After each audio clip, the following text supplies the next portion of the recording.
ओम नमः सिद्धेभ्यः। ओम नमः सिद्धेभ्यः। ओम नमः सिद्धेभ्यः। मंगलम भगवान वीरो मंगलम गौतमो गणी मंगलम कुंद कुंदाद्यो जैन धर्मोस्तु मंगलम सर्वमंगल मांगल्यम सर्वकल्याणकारकम प्रधानम सर्वधर्माणां जैनम जयतु शासनम जैनम जयतु शासनम। देह छता जैनी दशा बरते देहातीत ते ज्ञानी न चरण बंधन हो अग्नि बंधन हो अग्नि। सकल विभाव अभाव कर किया आत्म कल्याण परमानंद सुबोधमय नमो सिद्ध भगवान नमो सिद्ध परमात्म को अक्षय बोध स्वरूप जिन्ने आत्ममय पर जाना पर रूप त्रिविध रूप सब आत्मा बहिरात्म पद छे अंतरयात्म होय कर परमात्म पद वेद अंतरयात्म होय कर परमात्म पद वेद।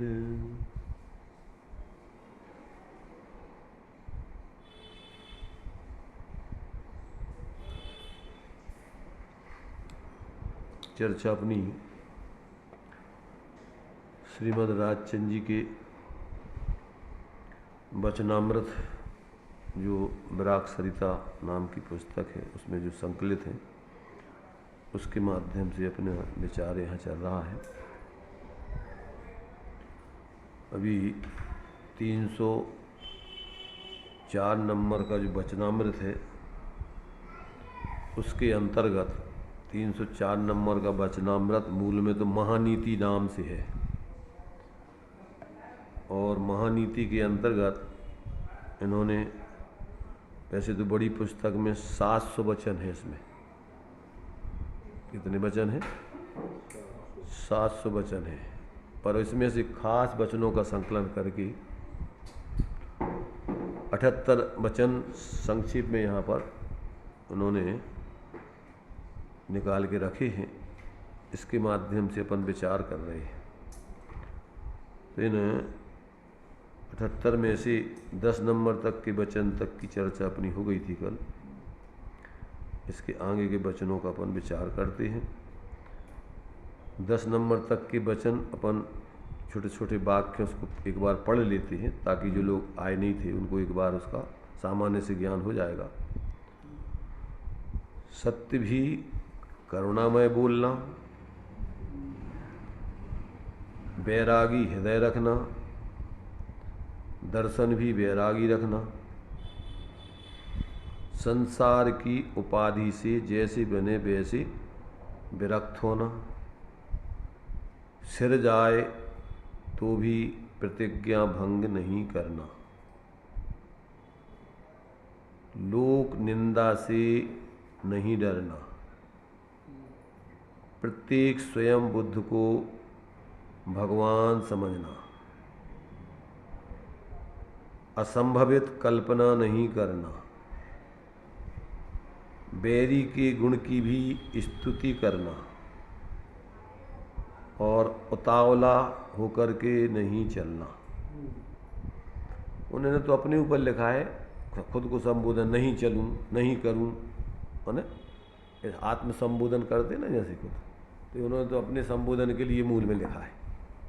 अब इसमें से आप लोगों को इतने 10 वचनों की अपन ने इस पे विचार कर लिया था। अब इसमें से आप लोगों को ये जो लिखे हैं 10 वचन, इनका भाव समझ में आया कि नहीं आया? आ गया भाव समझ में? संजय भाई,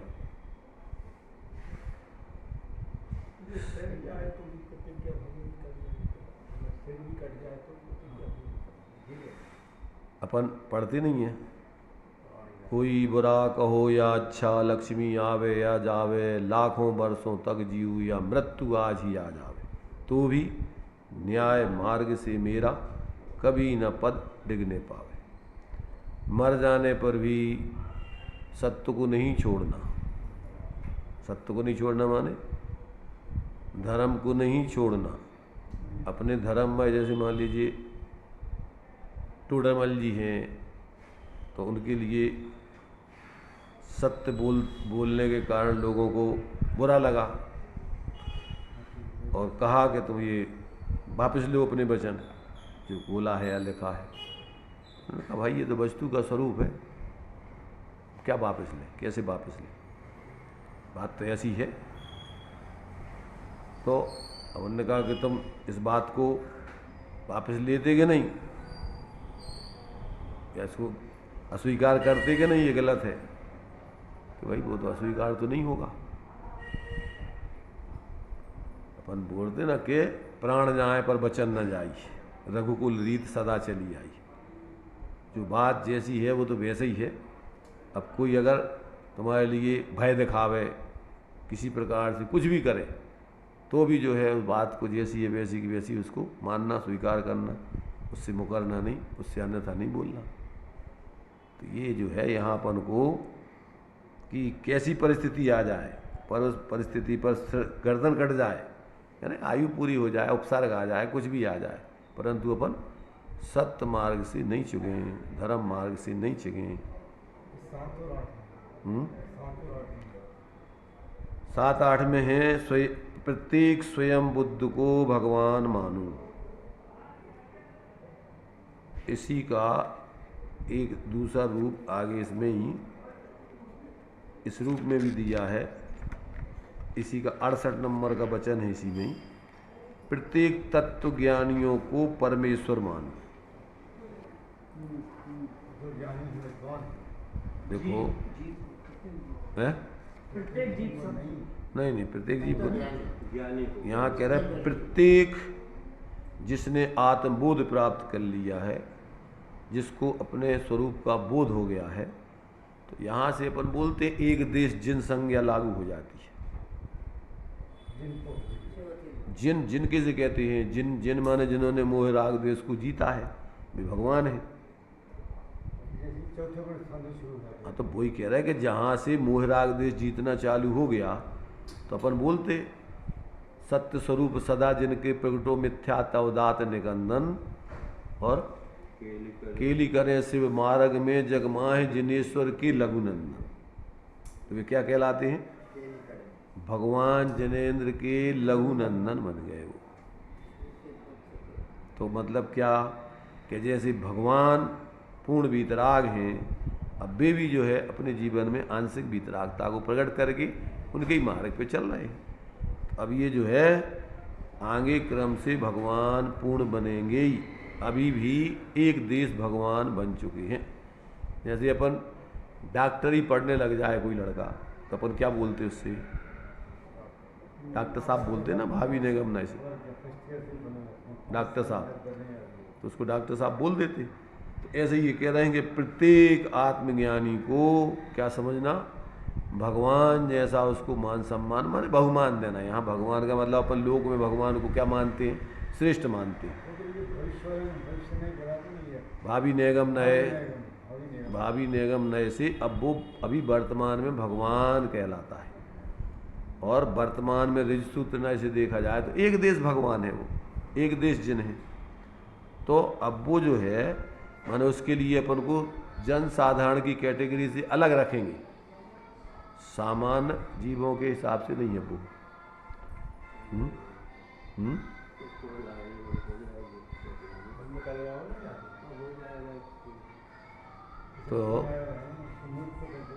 तो ये अपन को यहाँ पर वही बात ले रहे हैं।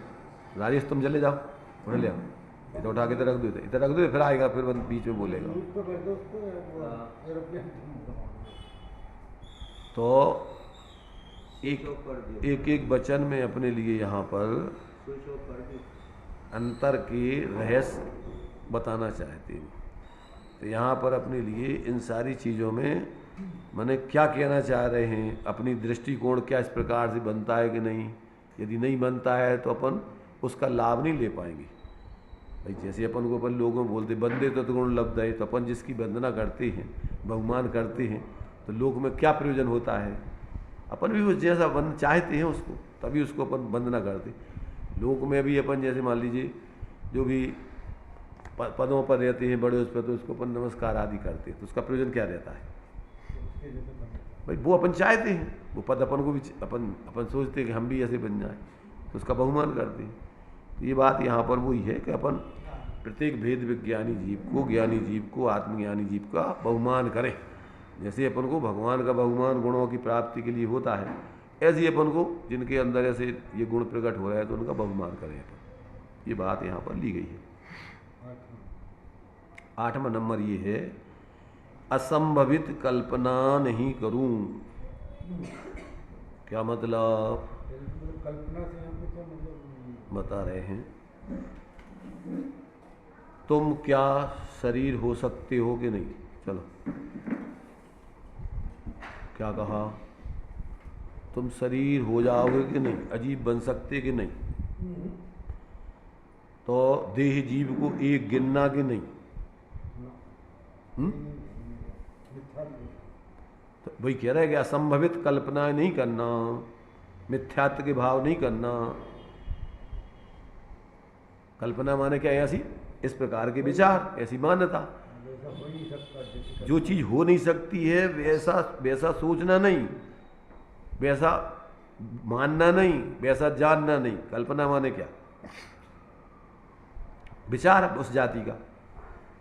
तो इसमें जो है तुम्हारे सुधोवन दीपक में दिया कि पहले सम्यक विचारों से मिथ्या विचारों का, सम्यक कल्पनाओं से मिथ्या कल्पनाओं का निरसन करें।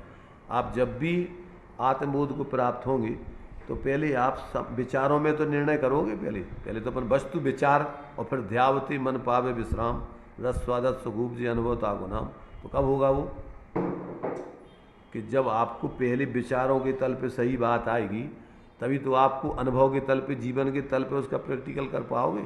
जिस चीज़ को तुम सही मान ही नहीं रहे तो जीवन में उसको अपनाओगे क्या, नहीं अपना सकते। इसका मतलब ये है कि आपको मिथ्या असंभवित कल्पनाएं नहीं करना, अर्थात मिथ्या सोच नहीं करना, अर्थात मिथ्यात्व को छोड़ना। पहले तो कल्पनाओं में और फिर जीवन के तल पे। भाई पहले तो वस्तु विचार सम्यक होगा, जब ही तो सम्यक जीवन में प्रयोग करोगे। तो पहले बुद्धिपूर्वक आपको गलत जो आपकी मान्यताएं हैं उन मान्यताओं को छोड़ना, तत्वाभ्यास के बल से, आगम से, तत्व निर्णय से, ज्ञानियों के उपदेश से। क्या करना, कि गलत विचारधारा को छोड़ना। पर का तुम कुछ कर नहीं सकते तो उनका स्वामित्व रखना, उनका भोक्तृत्व रखना। पर का कर्तृत्व, स्वामित्व, भोक्तृत्व, ये सब अपने जीवन में 24 घंटे मिथ्यात्व के परिणाम तो चलते। क्या चलता है? तो ये असंभवित कल्पना है कि संभवित है? असंभवित कल्पना है तो मिथ्या कल्पनाएं करके काय को अनंत संसार का भागीदार बन रहे। तो वही कह रहे कि असंभवित कल्पनाएं नहीं करना, इनको छोड़ना। नहीं आ रहा समझ? वादे फादे किससे करना है? झूठे वादे प्यार वफा सब झूठे हैं, वादों का क्या गीत गा रहे क्या तुम? यहाँ तो तुम्हारे किसी से वादे की बात नहीं है, ये तुम्हारे अंदर की ऐसी मिथ्या सोच की निषेध की बात चल रही है यहाँ, कि तुम जो कार्य हो नहीं सकता है उसके बारे में नहीं सोचना है, ऐसा जो हो सकता है उसके बारे में सोचना और वैसा जीना।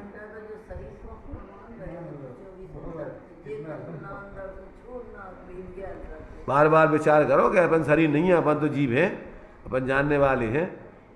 तो ये मिथ्या कल्पनाएं छोड़ना। ये कह रहे कि असंभवित माने जो हो ही नहीं सकत, तुम शरीर बन नहीं सकत और अपने को तुम शरीर मानते रहो, तो ये असंभवित कल्पनाएं नहीं है तुम्हारी। मैं किसी कुछ कर सकता हूँ, कोई का कर नहीं सकते, किसी को भोग नहीं सकते, कोई का तुम करता धरता हो नहीं, स्वामी हो नहीं, तो अब तुम जबरदस्ती क्यों दूसरों के करता धरता स्वामी भोगता बन रहे हो? सुख दुख के कारण है नहीं। पर से सुख की कल्पना करना, हैं? पर से सुख की कल्पना। हाँ बिल्कुल, सब लगाओ तुम, रुपया पैसा इकट्ठो कर करके मकान घोड़ा ये वो सब, इनसे हम सुखी हो जाएंगे। ये कौन सी कल्पना है? समझदारी की कि मूर्खता की?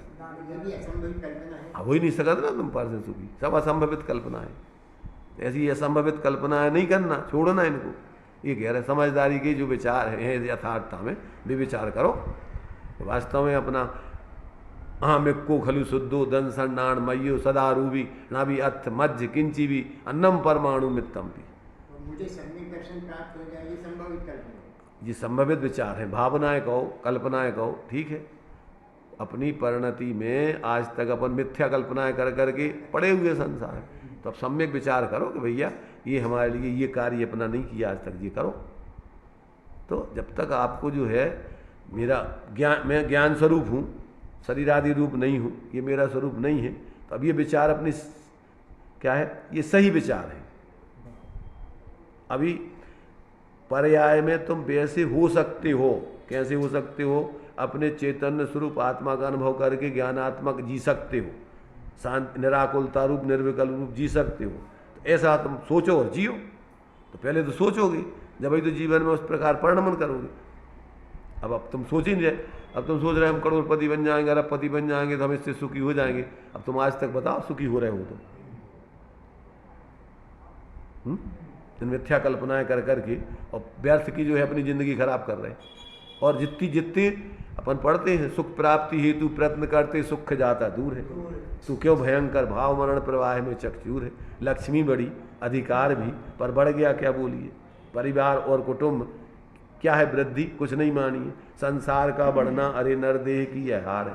क्या एक क्षण तुझको जरा इसका विवेक विचार है? इसका विचार किया तुमने कभी? ये पहले नंबर का जो है इसमें दो बात आती है, होने लग रही है। इस सत्य भी प्राणायाम में बोलना, तो मतलब एक तो सांसारिक सत्य बोलते हैं और एक पारमार्थिक सत्य बोलते हैं। ठीक है, इसमें कैसे करना है? इसमें ऐसे ही करना, जैसा है वैसे ही बोलना। भाई पहले तो तुम सत्य को जानना, सत्य है क्या। तो सत्य एक तो लौकिक दृष्टि से अपन ने लौकिक जीवन जीने के लिए व्यवहार से जो अपन ने जिसको जैसा अपन ने मान रखा है, या मान लीजिए कि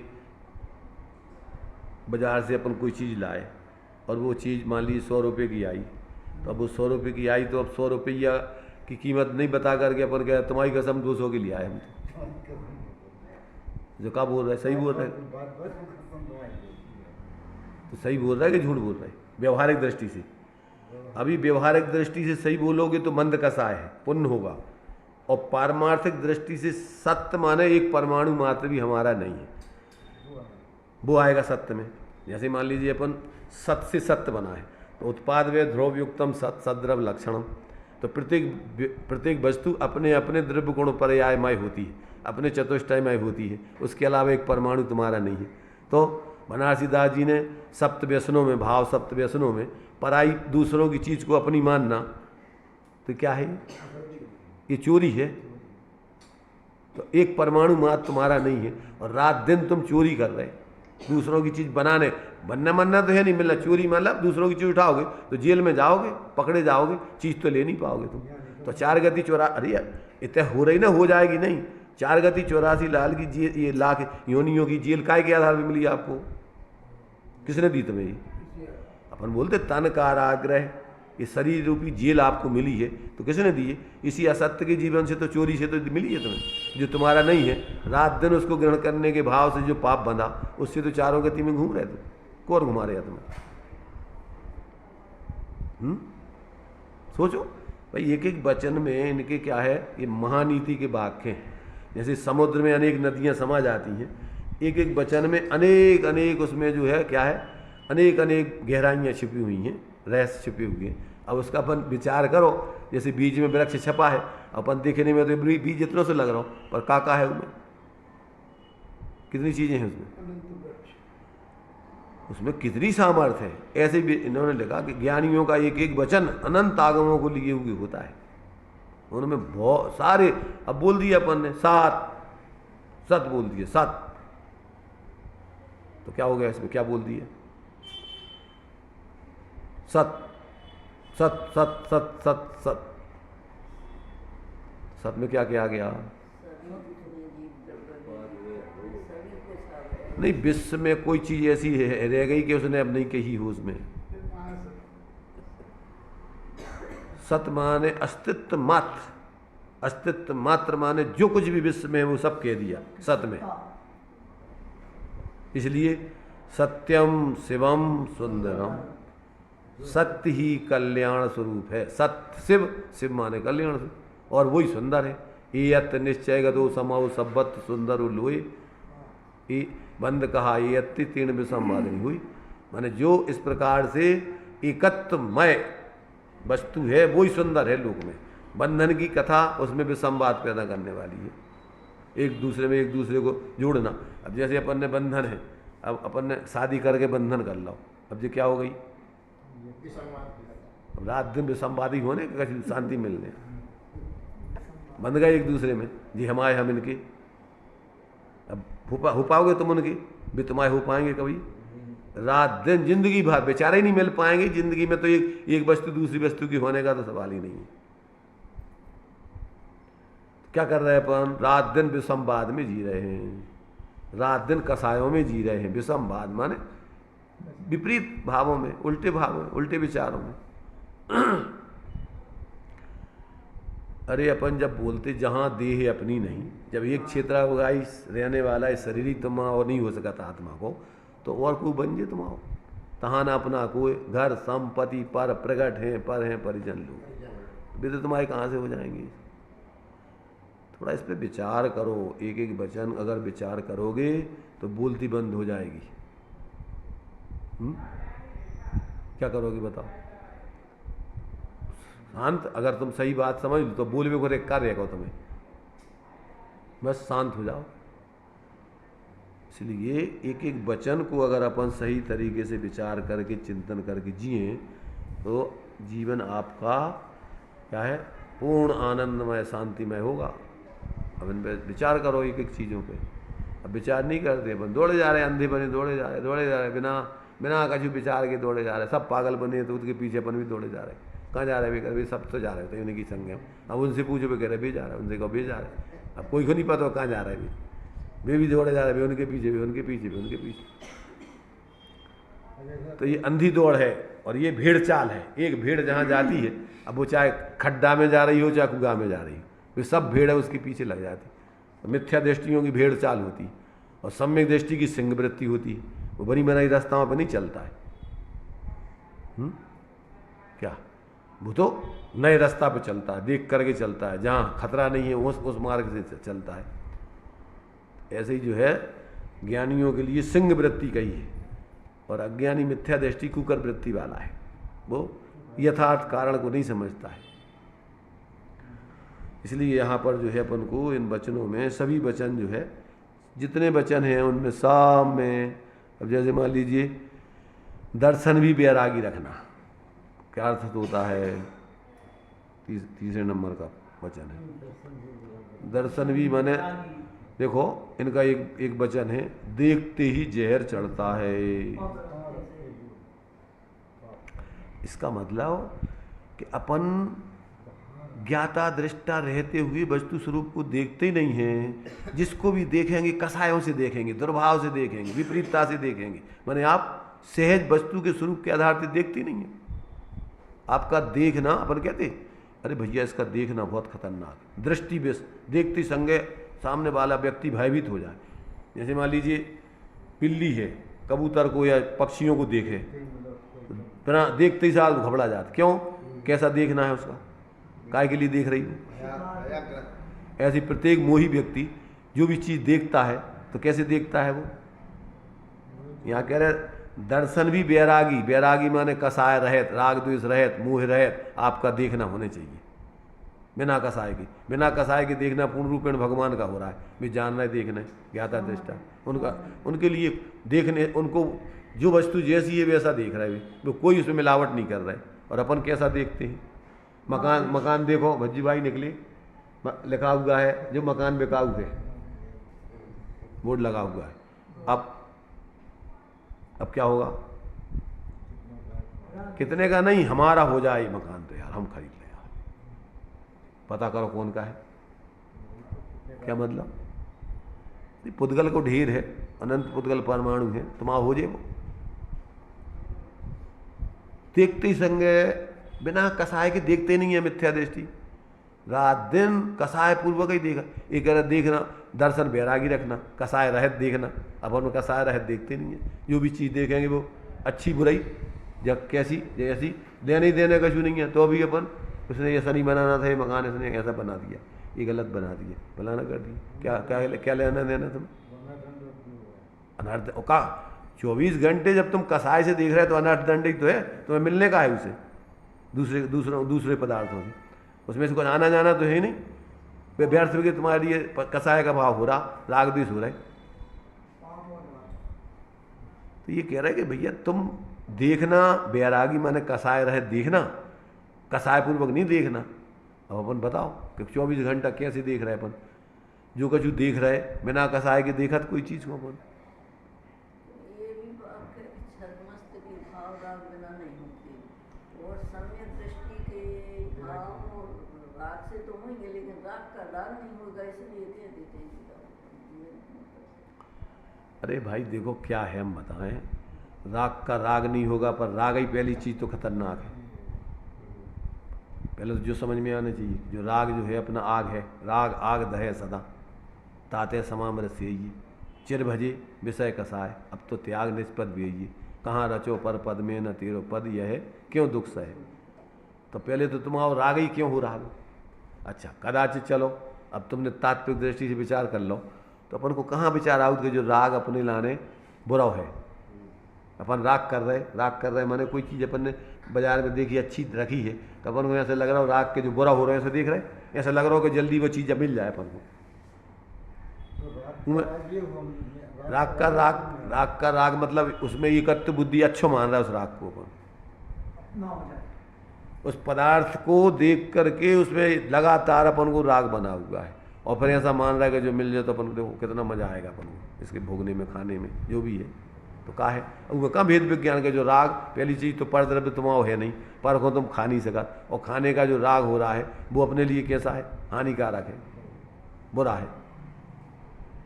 तो ज्ञानी तो भेद विज्ञान पूर्वक ही उनकी प्रवृत्ति चलती है, उनको सोचना नहीं पड़ता है।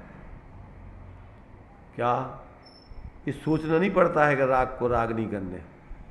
कैसे कि जैसे मान लीजिए बैंक का कैशियर होता है तो उसको सोचना नहीं पड़ता है कि जो अपनों नैया अपन हो इको राग नहीं करत रहने, क्योंकि राग होते ही नहीं होते, वो तो औपचारिकता में करो और आगे बढ़ो, खाली फ्री हो जाते हो, उनको विचार करने पड़ती को जो राग अपनों, वो तो पहले से उनके ज्ञान में है कि जो अपनों नहीं है, उस जाति को राग करते नहीं है वो तो विरक्त भाव से ही मतलब एक प्रकार औपचारिकता में उसका काम निभा रहा हूँ, उनमें वो एकत्र बुद्धि पूर्वक को राग है नहीं है उनमें, तो वो सोच नहीं पड़ता कि वो राग को राग नहीं करने। मतलब जैसे कि अपन ट्रेन में जाते हैं, कोई बरसात में गर्भ है, उसको कोई आगे बैठ गया तो उसको अपन बलपूर्वक भी हटाएंगे, लेकिन मन में ये रहेगा कि अपना है नहीं मर्द को। देखो बलपूर्वक भी इतने बलपूर्वक नहीं हटाएंगे कि जिसमें अनंतानमंदी कसाय पूर्वक अपन में जुड़ जाए। एक औपचारिकता में प्रेम से कहेंगे भैया यार ये तो हमारी है, और सुनो, और अगर कोनो अच्छा तुम्हारी है जा उधर पे इधर तुम्हारे बिहार तरफ गाड़ी खाली करना पड़ती है, तुम अच्छा कहते भैया इनको रिजर्वेशन है, भैया देखना जरा रिजर्वेशन है इनको, तो उते तुम्हें करने पड़े, कहते हम आइए आए उते, तो जो भी कहते हो नहीं भाई बैठो, आप तो बैठो भाई हमारी, तो पूरा भेद विज्ञान बढ़तेगा कि नहीं बढ़तेगा। इसलिए भाई देखो क्या है कि ये सब बातें अलग चीज़ हैं, अंदर में जीवन जीना अलग चीज़ है। जब आप ऐसा जीवन जियोगे उस जाति का आपका परिणमन ही नहीं होगा।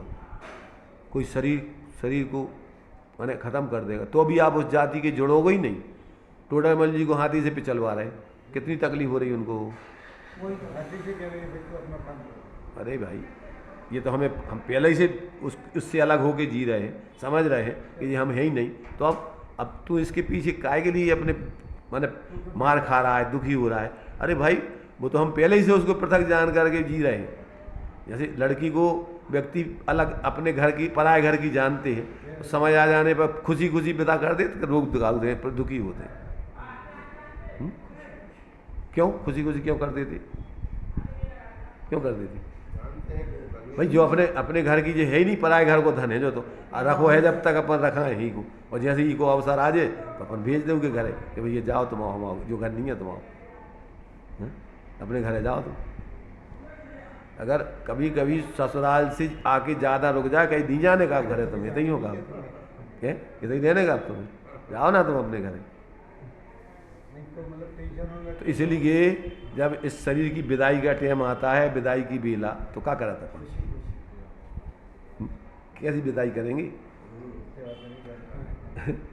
तो ये सोचो अपन पहले से अगर ये जान रहे हैं कि भैया ये शरीर अपन नहीं है, अपना नहीं है, कुछ दिन के लिए आयु प्रमाण तक के लिए अपने पास ये गिरवी रखा हुआ है, और जैसे ही आयु पूरी हो जाएगी तो ये आयु कह देगा कि भैया छोड़ो हमारे शरीर को, तुम जाओ यहाँ से, ये छोड़ो हमारा शरीर, छोड़ो यहीं पर, किराए के मकान में तुम रह रहे थे, अब पधारो यहाँ से, अब हमारे लिए खाली कर दो।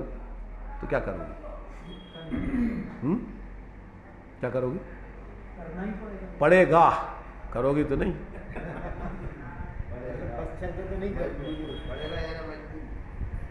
यही तो बेईमानी है ना। ईमानदारी से जब तुम्हारे लाने, तुम किराए के मकान में रह रहे और मालिक घर धनी कह रहे हो कि भैया अब हमें चाहने खाली करो, तो उन्हें केस करने पड़े तुम्हारे ऊपर, और तुम उनके लाने एवज में कजू के हमारे लाने दो तुम कसी हो। ये नहीं है कि इतने दिन तुमने हमें रहन दो भैया, चलो बहुत अच्छा उपकार किया, वो तो नहीं तुम बहुमान उसका उपमान होगे, और एहसान जता के तुम जो है अब, और लोग तो बेईमान लोग तो और इतने पैसा ले रहे, तुम हमें कितने दे रहे बताओ। जैसे साहब आयु पूरी होती है तो मैं शरीर को छोड़ता हूँ कि शरीर मुझे छोड़ता है? बताओ तुम बताओ, शरीर को तुम छोड़ते हो कि शरीर तुम्हें छोड़ता है? शरीर जाना थे तुम्हें छोड़ो, शरीर जाना थे हैं? छोड़ो जात तो जान, टोडामल जी लिखो है कि अगर कर्म जानते हुए तो उनमें ज्ञान भी होने चाहिए, बलवान भी होने चाहिए, ना तो उनमें ज्ञान है ना बल है। तो शरीर जाना थे, खराब हो जाता है तो वो छोड़ता है, क्या करता है? अरे भाई देखो, शरीर तो पुद्गल का परिणमन होता है, वो न बीमार होता है न स्वस्थ होता है। जीव ही उसको अस्वस्थ, बीमार और स्वस्थ कल्पना से मानता है। शरीर ना तो अपने को बीमार जानता है न स्वस्थ जानता है। पुद्गल का पूर्ण और गलन स्वभाव है, तो वो उसका कोई बीमारी नहीं है, वो तो स्वभाव है उसका, मिलना और बिछोड़ना उसका स्वभाव है। तो उसमें काय की बीमारी हो, काय को स्वास्थ्य, ये तो जीव की कल्पना है उसमें कि ऐसा रहना चाहिए, ऐसा नहीं रहना चाहिए। इसलिए ये सब मिथ्या कल्पनाएं जीव करता है। देखो जीव ही डबल रोल निभा सकता है, पुद्गल तो अपने को जानती नहीं है, तो जीव ही अपने बारे में सोच सकत, दूसरों के बारे में सोच सकत, पर पुद्गल ना अपने बारे में सोचता है न पर के बारे में सोचता है, जीव ही कल्पनाएं करता है मिथ्या।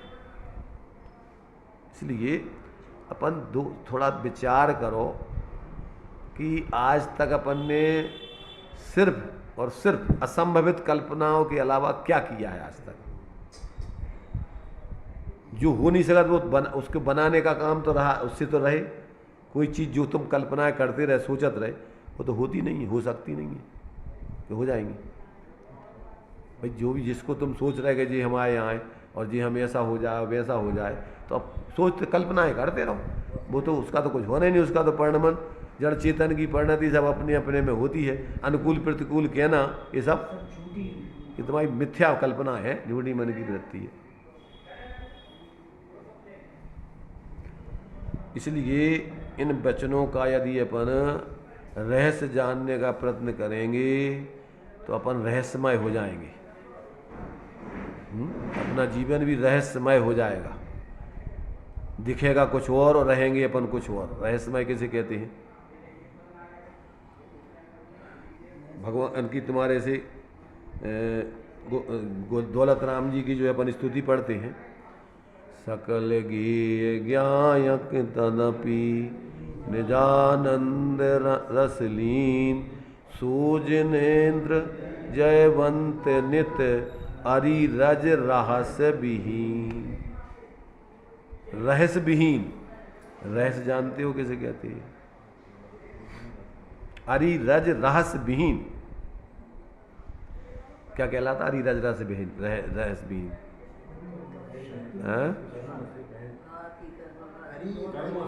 अरे कर्मों से रहित ऐसी बातें नहीं, बातों में नहीं होते धर्म।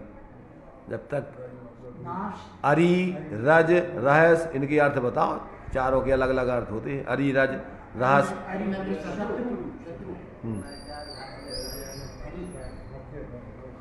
अपन तो काहे जिंदगी भर जो है पढ़ते रहते हैं अकेले तोतों जैसे, एक शब्द का अर्थ नहीं समझते और समझने का प्रयत्न भी नहीं करते।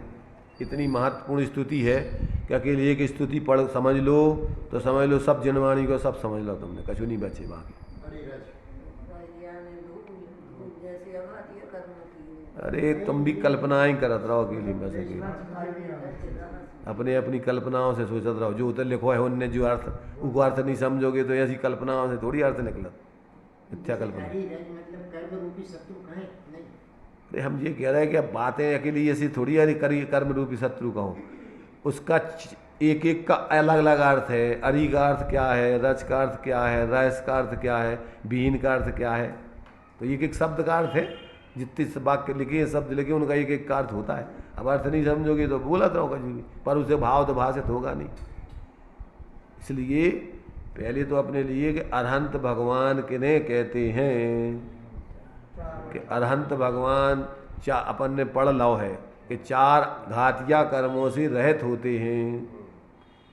अब जब अपन कह रहे अरि रज रहस्य विहीन, तो अरि बोलते हैं आत्मा का निमित्त रूप में शत्रु मोहिनी कर्म है। कौन सा कर्म है? मोहिनी कर्म ही आत्मा का शत्रु है। इसलिए मोह कर्म को बोलते हैं अरि। और रज माने कहलाता है आत्मा के ऊपर जैसे धूलिया, दर्पण के ऊपर धूलिया जाए तो उसकी स्वच्छता ढक जाती है। तो ऐसे ज्ञानावर्णी दर्शनावर्णी को बोलते हैं रज। ज्ञान और दर्शन के ऊपर आता है कर्म का आवरण, तो वो कहलाता है रज। ज्ञानावर्णी दर्शनावर्णी कर्म को रज बोलते हैं। और अंतराय कर्म रहस्यमय होता है। कभी उदय आ जाए, कभी अपन को लाभ अंतराय आ जाए, काय को, दान को, लाभ को, भोग का और वीरी सामर्थ्य का अपनी, कभी अपनी बाधा हो जाए, अब वो अपन को पता ही नहीं है। तो अंतराय कर्म को रहस्यमय माना है। कैसा माना है? भोजन कर बैठे अपन और अंतराय आ गो। अपन दुकान पे जो है लाभ कमावे के लाने बैठे, और अब क्या है, लाभ अंतराय कर्म को अगर क्षय उपशम हुई है तो लाभ मिलेगा, नहीं तो गांठ की पूंजी खा ले।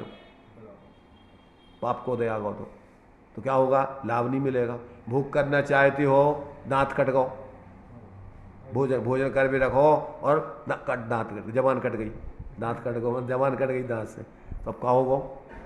अब अंतराय कर्म को दे आगो। भोग नहीं कर पे, तो उपभोग नहीं कर पे, तो पता ही नहीं पड़ेगा कभी तुम कभी उदय आ जाए, कभी रहस्यमय, तुम्हें पता ही नहीं पड़ेगा कभी अंतराय कर्म को दे आगो। महाराज को खूब सोच साध के तुमने आहार देवे के लाने खड़े भाई, और महाराज भी आहार लेवे के लाने आए, और कहाँ से आकाश में से बाहर आ गो अंजुलि में। क्या कहते ही अब महाराज ने अंजुलि छोड़ दी। काय छोड़ दी भैया? अंतराय आ गो भाई। अरे तुम लोगों ने बिल्कुल देखा नहीं। अरे देखा नहीं, हमने जबरदस्ती उनको बाल डालो का है? किन की गलती है बताओ? देने वाले की कि लेने वाले की? इसका दान अंतराय कर्म का उदय है, उनका लाभ अंतराय कर्म का उदय है।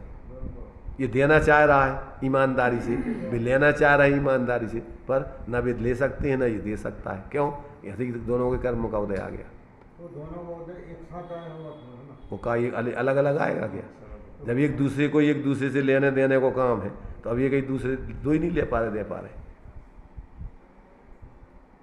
इसका नाम है रहस्य। इस रहस्य को भगवान जान सकते हैं और कोई नहीं जान सकता है।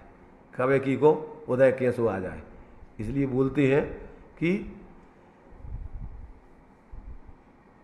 पुरुष का भाग, पुरुष क्या है वो, स्त्री चरित्रम पुरुषस्य भाग्यम देवो न जानाति कुतो मनुष्य।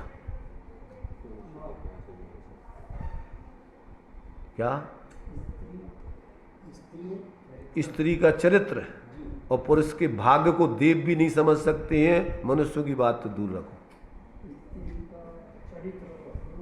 भाग्य, भाग्य को नहीं समझ। तुम्हारे भाग्य में का लिखो है, अच्छी खासी मान लो लड़की की अच्छी बढ़िया सुंदर लड़का से शादी करी और वो लकवा लग गओ, मोटेड़ो पड़ गओ। तो भाग्य में क्या है किसके? तुम्हारा भाग्य नहीं है, तुम्हारे भाग्य में नहीं है शादी, है वो छोड़ दे तुम्हें, कैसे कि टेढ़े मुँह वाले से हमको नहीं करना शादी, छोड़ के चली गई, अब तुम्हारी शादी नहीं हो रही। क्या हुई है भाई? तुम तो सोच रहे थे कि ये ऐसा नहीं करेंगी, अब वो कह नहीं हम तो नहीं रहेंगे यहाँ पे, उसके भाव बदल गए। होता कि नहीं होता ऐसा? पहले तो होता था भैया कैसा उसे कर दो, अब जिंदगी भर ढो नहीं है, पर आजकल कितने है वह व्यवस्था। नहीं अब भी हो रहा है ना, आज के पेपर में वो दोनों साथ वो अलग रहना चाहते, कोई ना जल्दी पूछो भैया आप अपने हस्बैंड से अलग क्यों नहीं चाहती, कि नहीं ये इसको प्रताड़ित करते बहू को, तो ये बहू को इसके साथ छोड़ दूंगी तो बहू हो सकता मार भी डालेगा, ये तो हम नहीं रहना चाहते इसके साथ। कौन कह रही है? सब दोनों नहीं रहना चाहते, लड़के के साथ का मतलब इसे कहा भाई को इको अर्थ करने के बहू एक साथ रहेगी, वो तो समझ गए, परंतु हम ये कह रहे हैं कि इसमें अपन इससे संबंधित बताओ जो अपनी चर्चा चल रही। चर्चा तो ये चल रही है कि त्रिया चरित्र और पुरुष का भाग, अब उसका कब एक कैसी भाव हो गए, मैंने वो सास के संग रहे, वो चारी पति के संग नहीं, तो जो चरित्र ही है ना वो तो सोच रही थी कि जिंदगी भर ही हमारे साथ निभाएगी, पर उसका विचार बदल गया, नहीं रहने हमें तुम्हारे संग। मतलब क्या है देखो, बहुत जीवन बड़ा संसार में, टोडरमल जी साहब ने लिखा प्रथमान युग में संसार की विचित्रता, पुण्य पाप का फल और ज्ञानी पुरुषों की उसमें प्रवृत्ति, ये तीन चीजें समझने लायक हैं। क्या? संसार की तो विचित्रता, संसार तो एक रूप है ही नहीं, एक रूप होवे तो संसार ही नहीं, एक रूप तो सिद्ध दशा है, रही है अनंता। ज्ञान शरीरी त्रिविध कर्मल वर्जित सिद्ध महंता, ती है निकल अमल परमात्म भोगे सर्व अनंता। अनंत काल तक ज्यों तो ये कई रूप परिणमन करें। संसार दशा तो ऐसी है नहीं है कई रूप, इसमें तो विचित्रता है, कभी कैसे कभी कैसे, कभी पुण्य कभी पाप, कभी धूप कभी छाँव, सुख दुख रहते दोनों, वो जीवन है मेरा गांव। तो इसमें एक रूप पना तो रहता ही नहीं है, रहता है। तो ये अपन को इसमें महापुरुष लोग पहले से जानते हैं। क्या जानते हैं? पुण्य पाप फल माए हरख बिलखे नहीं भाई, यह पुद्गल पर जाए उपज बिन से थिर थाई। ये वे जान रहे हैं कि ये तो सब पुण्य पाप का नाटक है, इसमें स्थिर तो एक रूप तो कोई रहता ही नहीं है, पहले से जानते, इसलिए वे अपने परिणाम इसमें विचलित नहीं करते, वे स्थिर रहते। पुण्य का उदय आ जाए तो वैसे ही, पाप का उदय आ जाए तो वैसे ही, कोई प्रशंसा करे तो वैसे ही, कोई गाली देवे तो। क्यों? कि भैया ये पुण्य पाप के उदय है, पुद्गल का परिणमन है, इसमें अपना क्या है? अपन तो अपना स्वभाव सहज जानने देखने का, जानने देखने वाले रहो। जो हम विचलित हो जाते हैं तो इसमें क्या कर्म का उदय आता है? कर्म का उदय विचलित नहीं करता है, तुम्हारी मूर्खता, तुम्हारा विवेक, तुम्हारी कसाएं, उससे विचलित होते हो। कितना कंट्रोल करो फिर भी विचलित हो जाते हैं। कितना कंट्रोल नहीं होता है? कंट्रोल तो आपको जब आप वेद विज्ञान करके स्वाश्रय से जीवन जियोगे तो कंट्रोल करना नहीं पड़ता है, वैसा परिणमन होते ही नहीं है। तो ये कंट्रोल करने का व्यवस्था वाला धर्म नहीं है, ये तो सहज स्वाभाविक परिणमन का धर्म है। जब आप स्वाश्रय से परिणमन करोगे तो आपका उस जाति का परिणमन हो ही नहीं सकता। अब सिद्धों के लाने कोई करो करे बेकार पैदा कराए, या बीतराग साधुओं को बेकार पैदा कराओ, कैसे कराओगे? लगा दो, शरीर में आग लगा दो, कछु कर दो, वे जानते देखते रहेंगे। क्यों? सोचते हैं और कथा है जाती है। तो यही कह रहा है कि हम ये कह रहे कि अभी अपना तो कसाय मय ही 24 घंटे जीवन है, आ जाती है कहाँ से? अभी तो पूरा 24 घंटे उसी मय, एक क्षण के लिए क्या अपन कसाय से रहित होके जी रहे क्या? तो आपका परिणमन ही विवाह रूप हो रहा पूरा, तो अब उसमें हो जाती है कहाँ का सवाल है? हाँ? हो ही रहा है ना पूरा 24 घंटे चला ही रहा। वो तो ये कहो कि कभी ज्ञानमय अपना भेद विज्ञानमय हो जाओ तो बात अलग है। अब वो कहाँ है? 24 घंटे एकत्र बुद्धिपूर्वक जी रहे रात दिन। नहीं, बोलवे से धर्म नहीं होता है, नहीं बोलवे से भी धर्म नहीं होता है। बोलना और नहीं बोलना तो ये वचन की क्रिया है, पर आत्मा का परिणमन तो अपना अलग है। जब तक आप अंदर में अपने स्वाभाविक जीवन नहीं जियोगे तब तक कौन कैसे कंट्रोल करोगे ये बताओ? मैंने ये सोचो कि अब अग्नि पर पानी गर्म करो और कहोगे भैया अब जो गर्म नहीं हो गए, व्यवस्था है कोई? ऐसे ही अपन बाहर में एकत्र बुद्धि करके जिए कहे कि हमारे कसाय पैदा नहीं हुए, है कोई व्यवस्था क्या? इसलिए जब तक आप स्वास्थ्य जीवन नहीं जिएंगे, वेद विज्ञान करके नहीं जिएंगे, तब तक आपके जीवन में निष्कसाय वृत्ति पैदा कोई दुनिया में तीन ताकत नहीं है कर देवे। कौन करे? न तुम कर सकते। जब आप भेद विज्ञान करके स्वास्थ्य पूर्वक प्रवृत्ति करोगे तो कोई तुम्हें कसाय पैदा नहीं करा सकता है। कौन कराएगा? व्यवस्था ही नहीं है। ये तो प्रत्येक वस्तु की अपनी अपनी स्वतंत्र व्यवस्था है।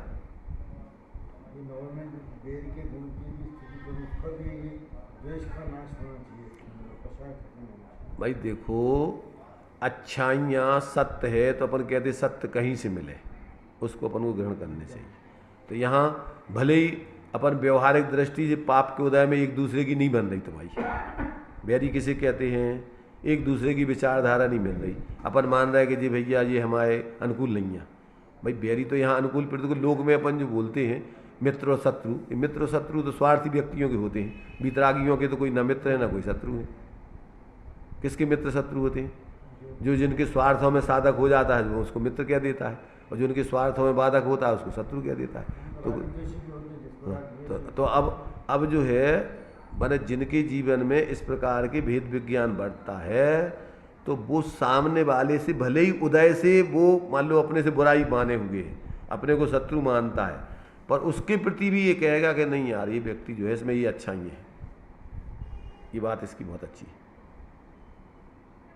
उसको जैसे मान लीजिए रावण और राम थे,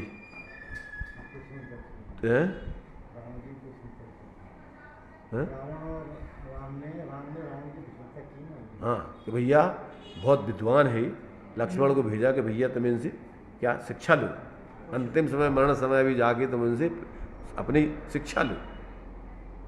तो लक्ष्मण थोड़े अपने आप में अहंकारी जी, अभी सिर पे खड़े होकर के अब उनसे शिक्षा मांगने लगे। अरे भाई शिक्षा लेना है तो उनके चरणों में खड़े हो, विनय से उनसे प्रेम से बात करो। नहीं, उनकी तो है नहीं द्वेष भावना, वे तो अंतिम समय तक उनसे द्वेष नहीं किया। उन्होंने तो सिर्फ असत्य का प्रतिकार किया है, पर उससे द्वेष नहीं रखा।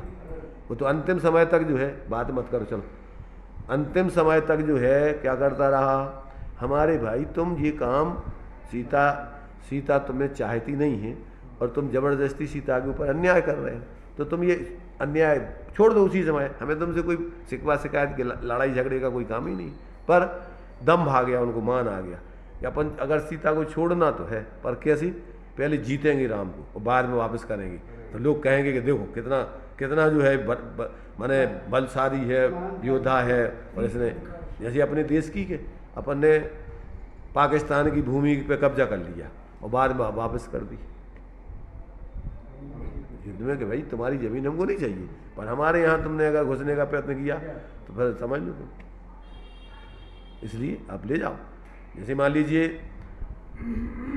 जीत करके रावण को रामचंद्र जी ने उसके राज्य को नहीं लिया, विभीषण को सौंप दिया कि ये तुम्हारा ही राज्य है, तुम उस पर शासन करो, हमारे नहीं चाहिए।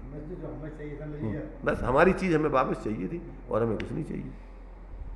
तो विवेकी व्यक्ति, ईमानदार व्यक्ति दूसरों में जो अच्छाई होती है उसके प्रति भी उनको जो है मान सम्मान होता देते हैं वो। अपने जीवन में अरे अपने जीवन की बात बताना ये। नहीं, ये कि जब किसी की प्रशंसा करेंगे तो अपना द्वेषभाव समाप्त होगा, तभी कर पाएंगे ना। देखो, अपना विवेक जागृत होगा, सत्य का अपनों को पक्ष होगा तो ये अपन प्रशंसा कर पाएंगे।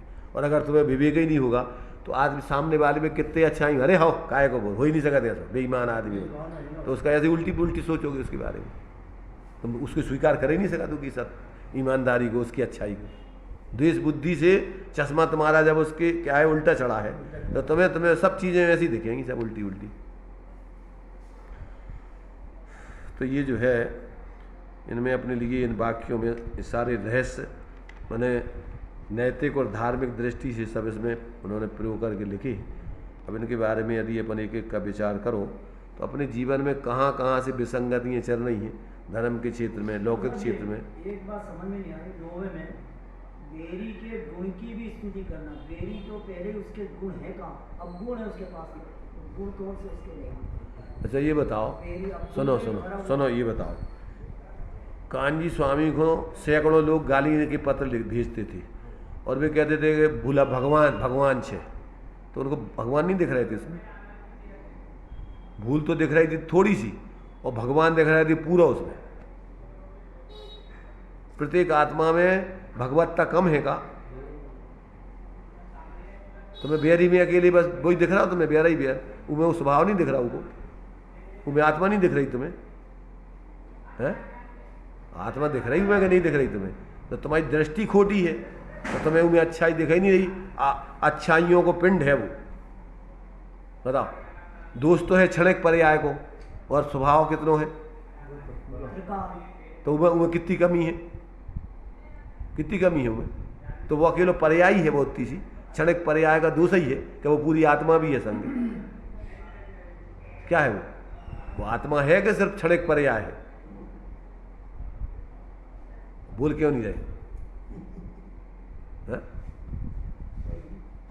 सही है तो अपन अपनी दृष्टि नहीं है ना सही देखने की, अभी अपनी दृष्टि खोटी है, अपनी मान्यता ही विपरीत है।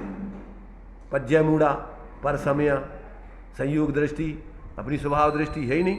स्वभाव दृष्टि देखे तो सब में भगवान देखे कि भैया ये भूल तो छोटी सी है और अंदर में भगवत्ता तो पूरी भरी है, तो ठीक है थोड़ी सी गलती है, कभी भी सुधर जाएगी, कोई बात नहीं। तो उसको उनके प्रति दुर्भाव रखते थे, भैया भगवान है, भूला है थोड़ा सा, भूल गया है, कोई बात नहीं, भूल तो भूल चूक होती है, इस दशा में अज्ञान दशा में निकल जाएगी भूल, उसमें क्या है। रामचंद्र जी को रावण में गुण लग रहे थे इसलिए भेजा था कि भैया जो ईमानदार दुकानदार होता है तो वो लिख देता भैया भूल चूक बाद में हाँ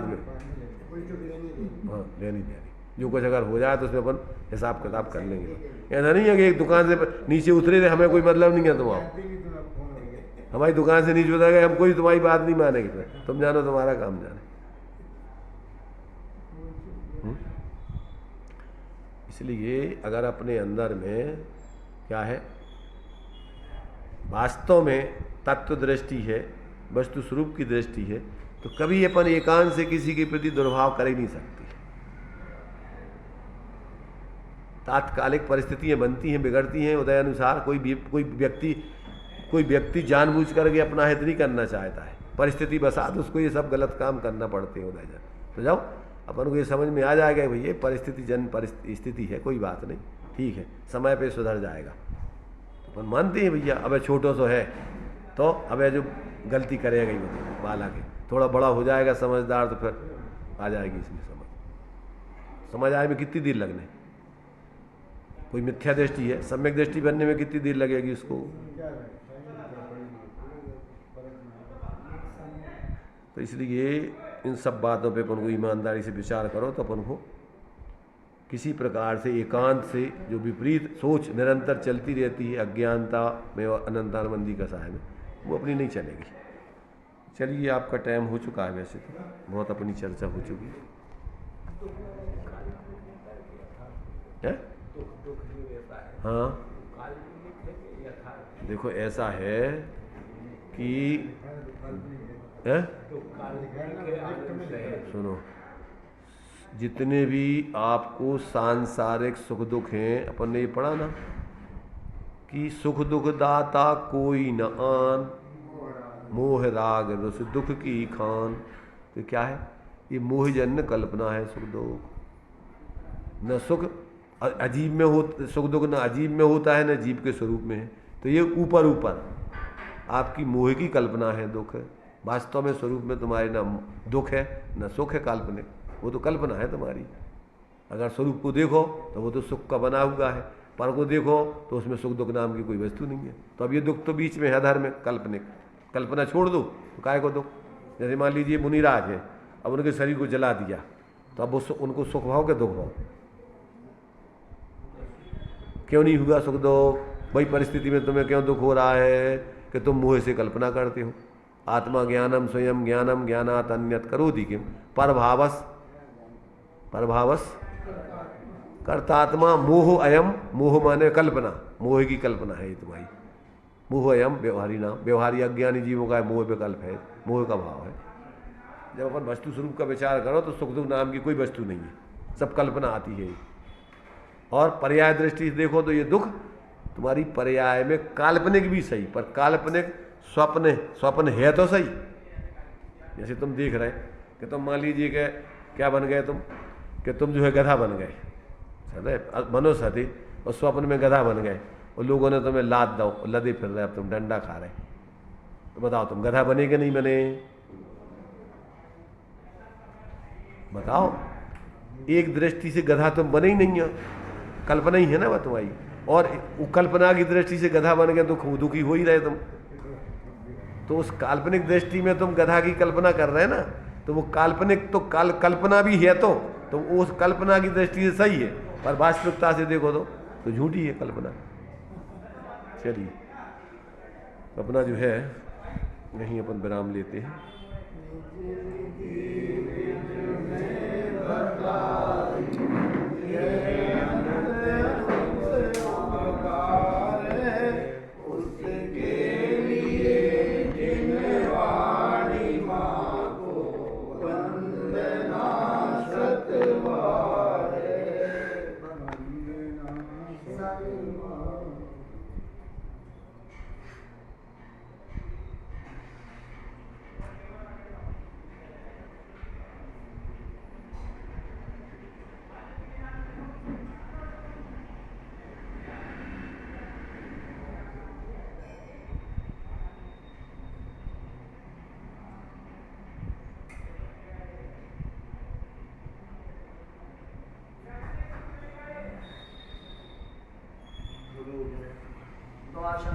माता की जय, पंच परमेश्वरी भगवान की। तो सब कल्पना भी तो एक उसकी भी एक सत्ता है, वो कोई हवा में तो